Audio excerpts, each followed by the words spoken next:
Is it upper light too much light? No, it's just right. It's just right. It's So right. the camera's running now. So tell me, what is your name? My name is Ruby Elizabeth Weber. Really? So now all the nice people call me Miss Beth, Miss whatever. Uh-huh. And what's your maiden name? Sharp. Sharp? Uh-huh. And who are your parents? John Henry Dewey Sharp. And Pearl, I don't know if Pearl had a middle name or not. Sorta. Sarter. Yeah, like sorta good and sorta bad. No, she was a nice lady. She was. She was. A nice lady. Uh-huh. And what is today? Today is a beautiful day. What's the date of today? I don't know the date of the day, but it's something around July, Right? and it's Saturday. Uh-huh. July 28th, 2015. Oh, you know some stuff. That's right. And when were you born? I was born the 31st of January, 1926. 1926. Yeah. And what do you remember from your earliest childhood? I don't remember being born. You don't? No. That's just sort of out of my realm. Uh-huh. But I do remember my childhood, spurts of it. Like We what? lived in Thibodeau one time. Thibodeau? I didn't know that. Yeah, we lived in Thibodeau. Probably for a week, I don't know. Oh. And I don't know where, Mm-hmm. but Daddy used to go frog hunting. and we lived along the bayou somewhere. I don't know whether we lived in a tent or a house. That I don't remember. I just remember. And it must have been for a very short period of time. Mm-hmm. And we lived on Franklin Avenue On Franklin Avenue in New Orleans? in New Orleans. That was close to Rampart Street. Mm-hmm. That's when Franklin Avenue ran all the way up.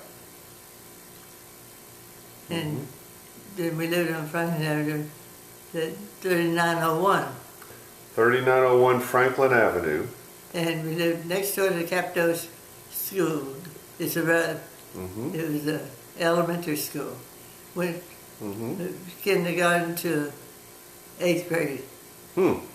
In 8th grade we had a big graduation and I got a new dress. Huh? And you went to Capito?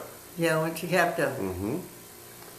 And earlier in my life, between going to Garay School, To what school? Garay is close to, on Franklin Avenue, close to Rampart. Uh-huh. So that was In that direction. That's not the right streets, but Uh-huh. So that's an elementary school? yeah. Uh-huh.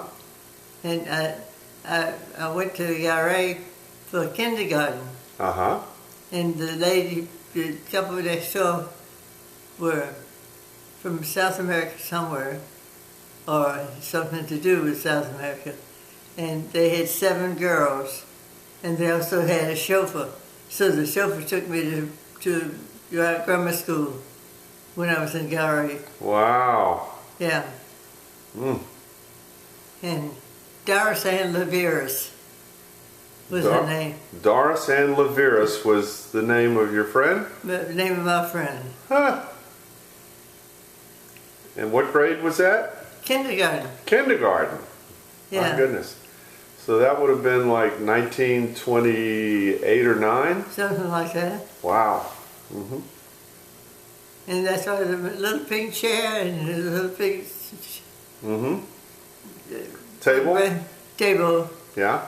Tom made those while we lived there. Uh-huh. I remember that little pink chair Yeah. and that little pink table. Mm-hmm. They're still around. Yeah, that's good. Well, what else do you remember from those days? There was a tornado that hit but it hit across the street. Didn't hit us at all. In New Orleans? Uh-huh. And those people had a chauffeur, and lived across the street from where we lived. Uh-huh. And this was on Franklin Avenue. Wow. And but it's just spurts that I remember. I don't remember. Mm-hmm. Well, after you graduated from Capto, where did you go to school? I went to McMain. To where? McMain. McMain High School. Eleanor McMain High School. Right. On Claiborne and Nashville, is it? Jefferson? Yeah. Somewhere around there? Mm-hmm. And it was a new school. It had only been open a year or so. Uh-huh. And so it was quite nice. And we couldn't wear lipstick. And Miss, I can't think of her name, but the principal would get after us if we had lipstick on. Uh-huh. But we couldn't wear lipstick. Mm-hmm. And we didn't wear uniforms, but we had gym suits Mm-hmm. that we had to put on to wear for gym. I don't remember a lot of it, Mm-hmm. but it was an all-girl, Mm-hmm. and went there until I was 16. Mm-hmm. And at 16, I graduated from McMain. McMain, and I was in the school play. Oh, yeah? Yeah. You were an actress? No, I was the man in the play. Oh. You an actor. Yeah. And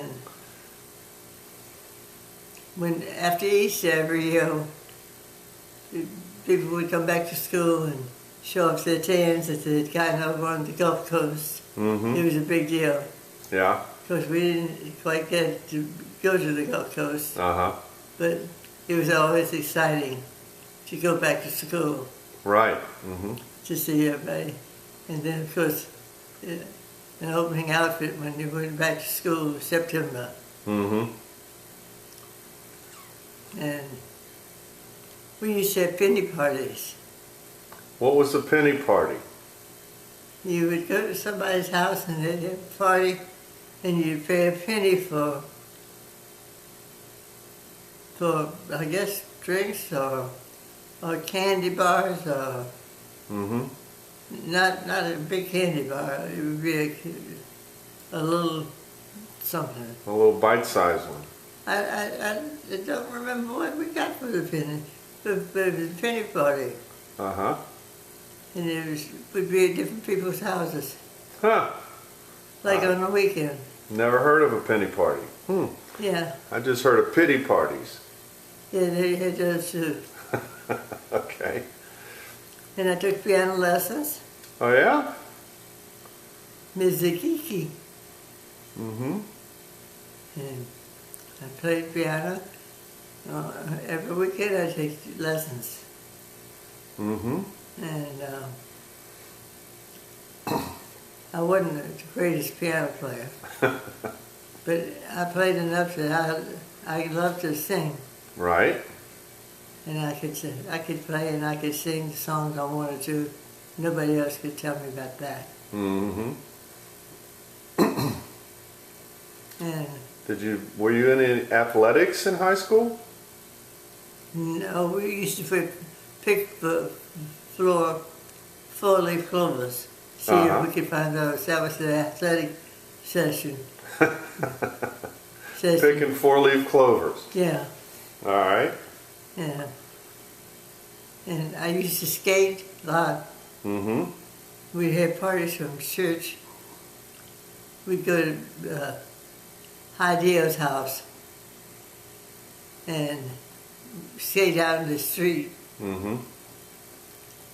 And I guess you'd have punch or something. Uh-huh. But that was our young people's group would do things like that. At church? the church group. Right, and that was Gentilly Presbyterian Yeah, on the corner of Gentilly and Franklin. Franklin. Just about 4 blocks from your house.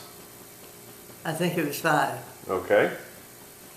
And also interesting, I used to sing in the choir. And on Thursday night, I'd walk home from the church by myself in the dark and never think a thing of it. But nowadays, you wouldn't quite think about doing that. No, you wouldn't do that on Franklin Avenue. Not many places, would you? Right. So what else did you do in high school? What kind of student were you? Lousy. Lousy?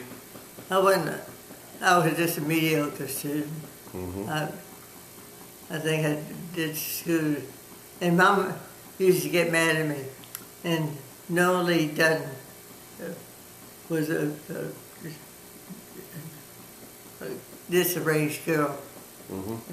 Was in my class in Capstone.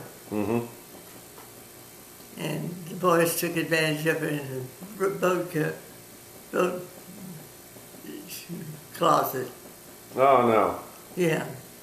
And didn't take advantage of me, but did. And Mama would call me Nolly Dutton. Ah, I would work on my homework and I wouldn't get it right.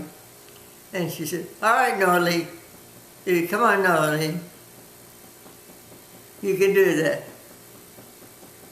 And she gets so unhappy with me because I didn't do well. Yeah. And I don't remember not being able to remember understand what's going on. I don't remember having trouble. But I didn't do real exorbitant well. Well, what were your favorite subjects? Lunch. Lunch? I don't remember having a favorite subject. Uh-huh. We'd read a lot Mm-hmm. and then talk about it. We had math.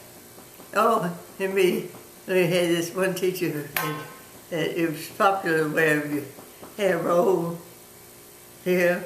Mm-hmm. And I dreamed she had roaches trying to clip her hose. And I haven't forgotten that dream.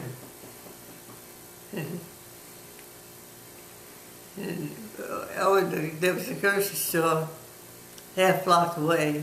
Mm-hmm. I'd have to walk down the street and get a loaf of bread or a piece of it.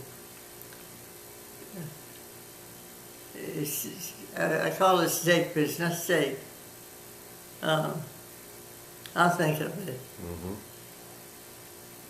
But I go get the one piece of food that we need. Mom would just send me to the store to get it. Mm-hmm. And the store was on Franklin Avenue? The store was in the half block down from Franklin Avenue. Mm-hmm.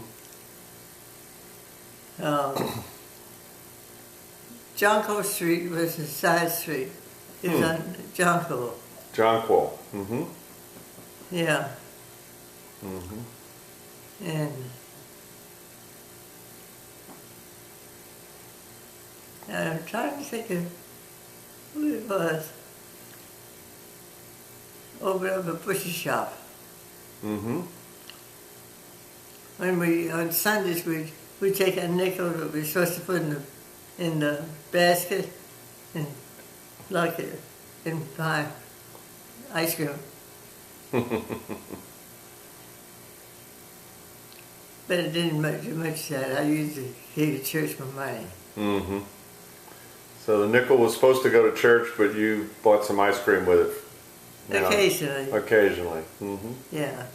Well, I remember Pa calling you Dynamite. Always.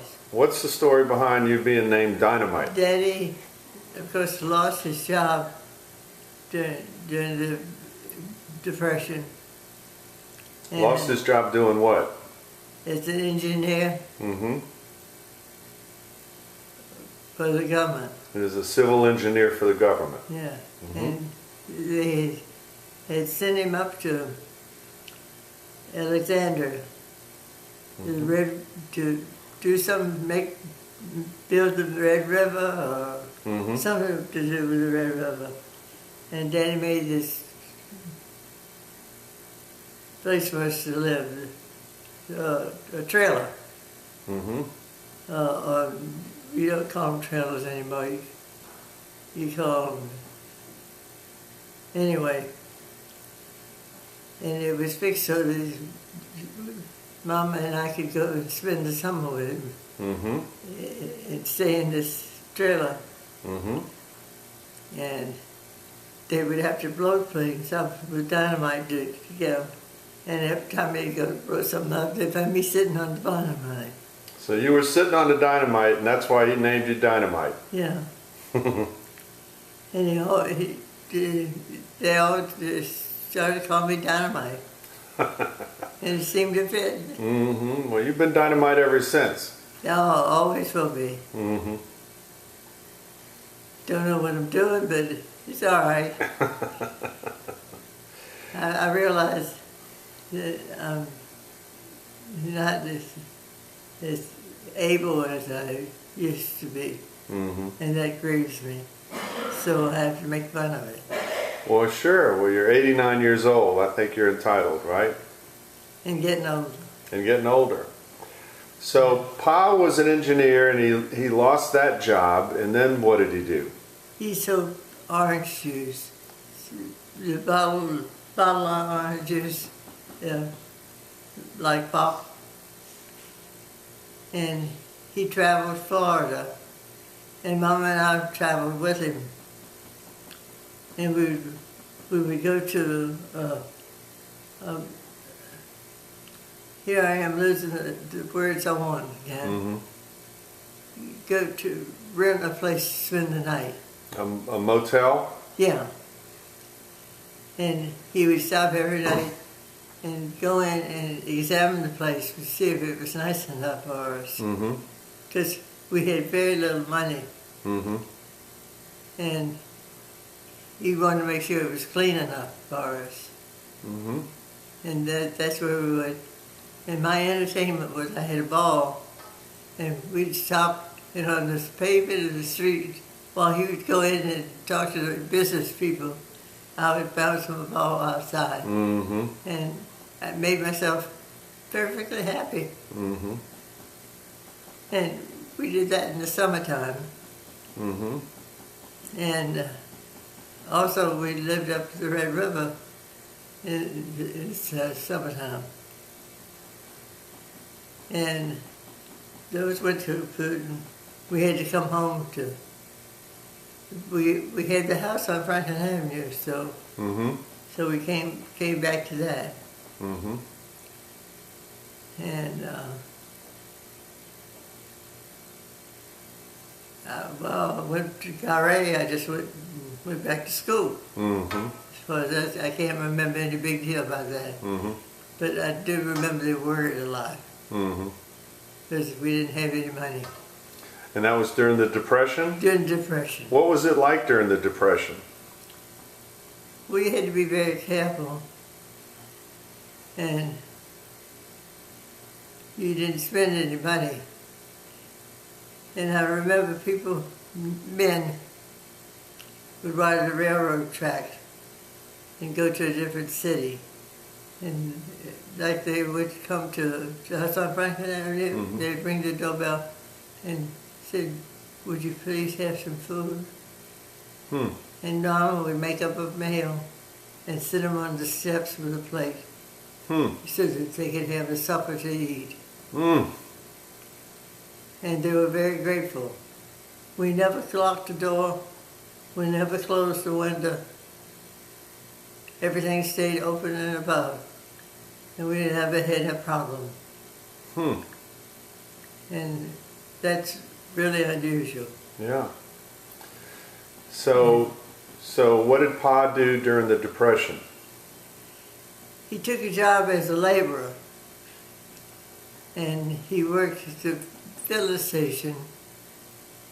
And A gas station. gas station.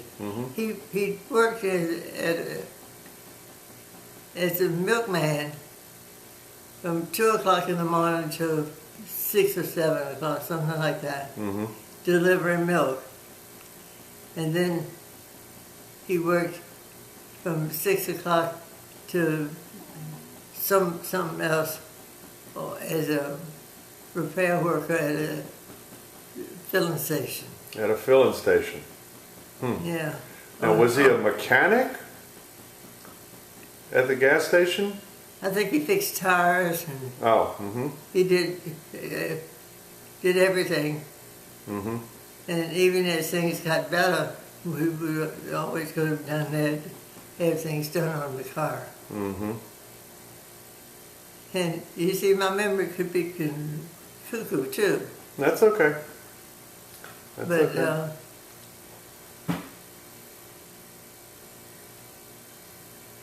My daddy and my mama worked hard. And I need to appreciate everything they've done for me. Right. Well, I remember Ma was a school teacher, but was she always a school teacher? Oh, that was way after. Okay, what did she do first? That was after I got to high school. She during the wars where she got to go to work. Okay, well, I'm coming to that in a few minutes, but what did she do when you were a little girl? Was she staying at home with you or what? Yeah, she stayed at home with me. And I remember one birthday, Lida brought me a new dress. Lida is your aunt, Lida Sarter, who is Pearl's sister. Right. And she would come to visit us. From Gulfport. From Gulfport on the train. And spend the summer or a week or two. And then for my birthday, she had me to come to Gulfport. And she gave me a dress. And she had some little girls from a school where she taught, who were about my age, over to be with me to have lunch or to have ice cream. I don't know what we did. But to entertain me. And I never will appreciate that little dress any more than you can believe. And come to the dresses, you had one dress, one good dress. And that was it. That was it. All the girls just had one dress. For dress up. All the girls I went with had one dress. And we got along very well. We So- didn't have any luxuries. We could go to the movie for a dime. And so we could go to the movie anytime we wanted. And Daddy then got a job after all that other mess. He got a job with the city politicians. Next door was Captain Smith. And he was a high mighty in politics. And he's the one that hired Daddy. And some of this period of time, I can't recall,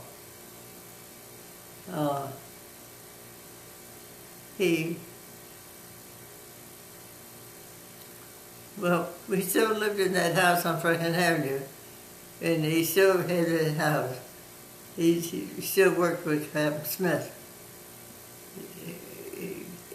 I can't say he actually worked for, but he got him a job with the government. With the city or the state? I don't know whether the city or the state, but eventually he got it with the state. Right. He was with Department of Agriculture under Dave Pierce. Right. The commissioner, yeah. Right. And what did he do there?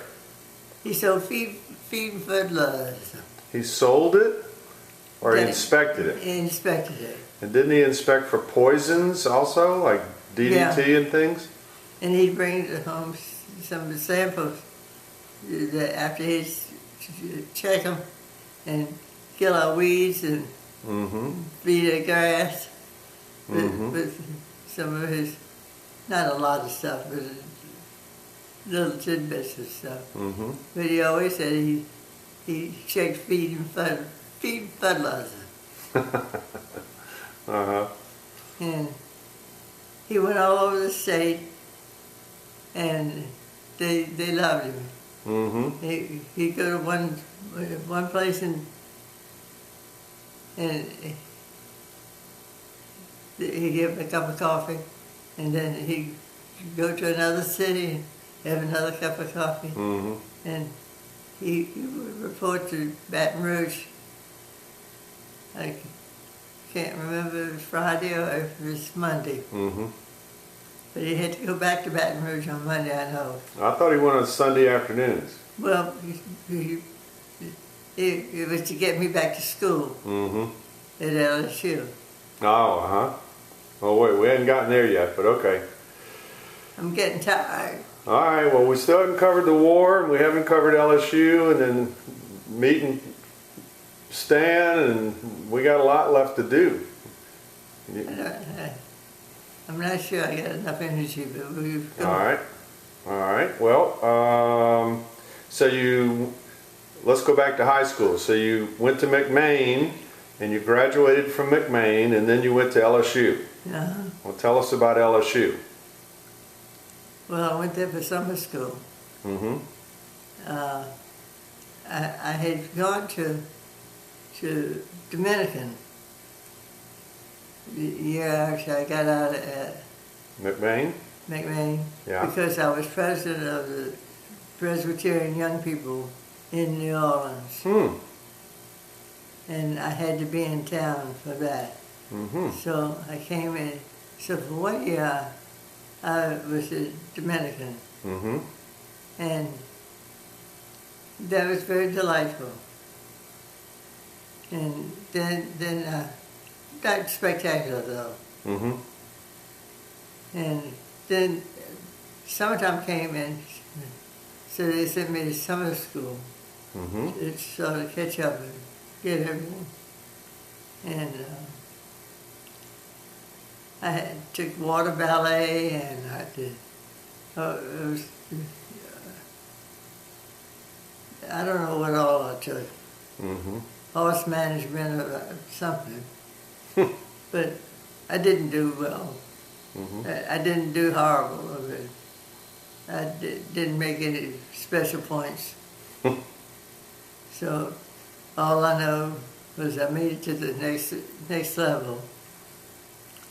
And I started with that. And then in January, the next year, I became very ill. And as it turned out, it was my appendix. But I was going with Stan when that happened right after I had to leave school because I was not well. So that's when you met Pop. Well, I didn't meet him. I knew him all along. I knew him since I was a kid. Okay. And did you go to school together or just church? We went to Garay. Garay? No. No? C.A. Capto. Capto. C.A. Capto. We went to school there. And somewhere along the line, earlier than that, Stan and I both went to Gentile Terrace for maybe a very short time. Gentile Terrace Elementary School. Elementary school. Right. Yeah. Not far from your Music Street house. Right. And then we moved to Franklin Avenue. Franklin Avenue? 3901 Franklin Avenue. Oh, okay. I thought you already were living on Franklin Avenue. Not when we went to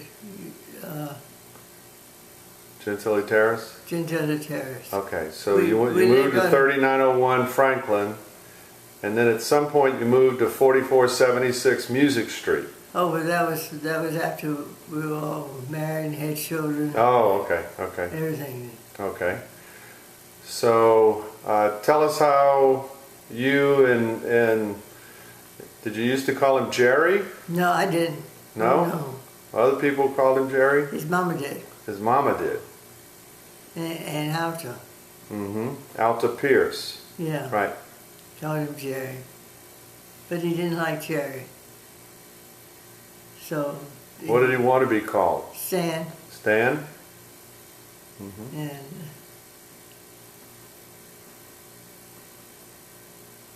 I'm telling you, I'm getting tired. Okay. All right. Well, anyway, you knew him all along, And we knew him all along, and we were going to young people's meeting, and it was a Christmas Eve, and that's when the soldiers would catch the bus on the corner of Gentilly Boulevard in Franklin. and Franklin. Mm-hmm. And after church, young people were going to go caroling. Mm-hmm.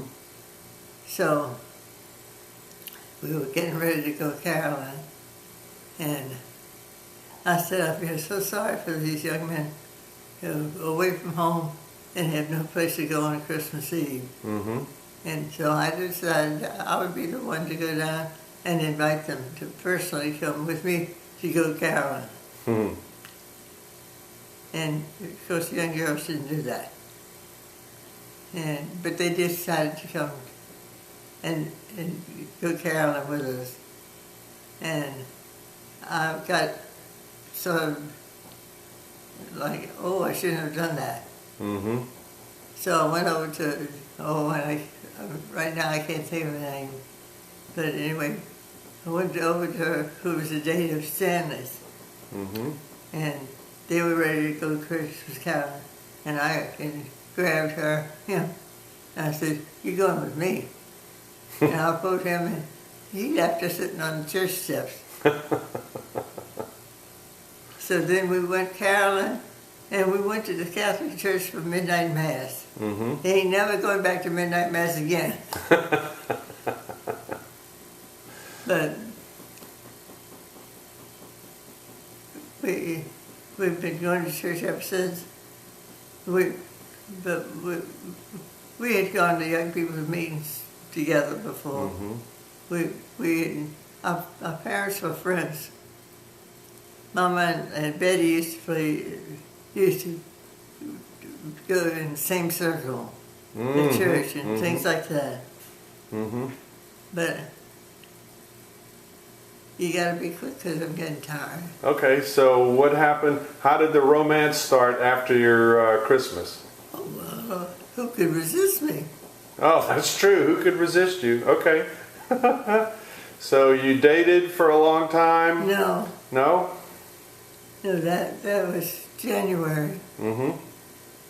In February, and then I had my appendix out, and I got well, and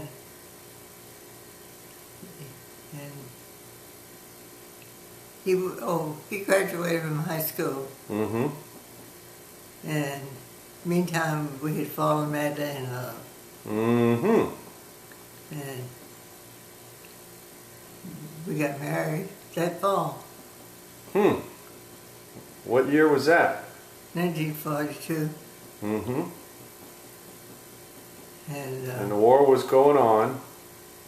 but the war was going on, and our family said that we could get married, but wait till the war was over, Yeah. because they were afraid we'd have babies and all this other stuff. Mm-hmm. And so they said, as soon as the war's over, you can get married. Well, bless Pat, all of a sudden, one August day, somebody dropped a bomb, and the war was over. In August of 1945. And And so you got married in guess who was September. ready? He said, "We're ready to get married." Mhm. So we got married in September. So that's how that happened. And of course, they said it would never last. Oh yeah? It would never last. I guess they were wrong about that. So here we are, still 70 years. 70 years. Yeah. Wow. I didn't know I was that old.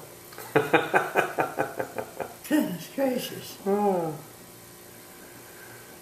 Well, that sure is a good story, Granny. Anything else you want to say before I shut off the camera? Any other recollection? I'm sorry, I got a lot of them. Mm-hmm. But right now, I'm getting tired. Okay. Yeah. Well, Not necessarily sleepy, just tired. okay. Well, I'm going to Not show thinking- this to your great-grandchildren. Is there anything you want to say to them? Your great-grandchildren. No, I was going to come up with something positive. Mm-hmm. Who the hell do you think he came from?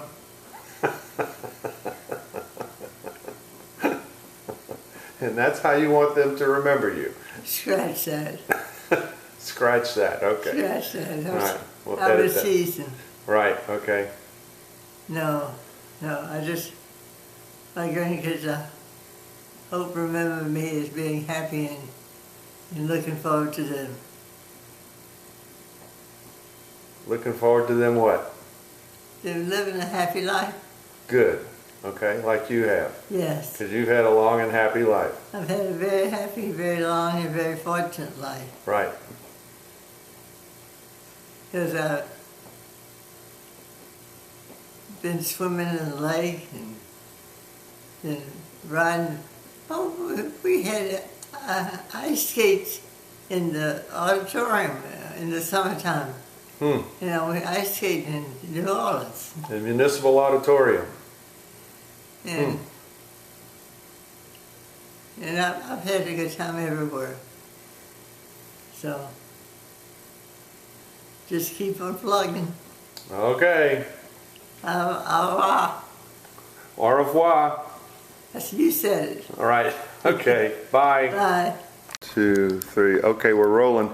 I understand you forgot one story that you wanted to add to your interview. What was that? Well, it was just a passage of life. Yeah? And it was a beautiful day and the sun was shining. Yeah. And we were out for a walk on the levee. Who's We is that little boy that was born. And his name was Scott Jackson. Scott Jackson Weber? Yeah? Yeah. Mhm. Yeah. And he was a little boy and you went for a walk and then- what? And I was a big girl and I was Beth. You were Beth. Yes. And we went for a walk on the levee. And Scott had to go. So I decided it was time of life for him to learn how. And he had to learn how to pee in the lake. And he found that was lots of fun. So you taught my son how to pee in the lake. I thought that was right. Grannies are always supposed to teach the finer things of life to the grandsons. That's right. That's right. And you certainly did. Yes. Okay. Good job. Good job. Well, we appreciate it. Thank you. Thank you. I think he did a good job. He remembered how. Yeah, he remembers how. Okay. Bye. Bye-bye.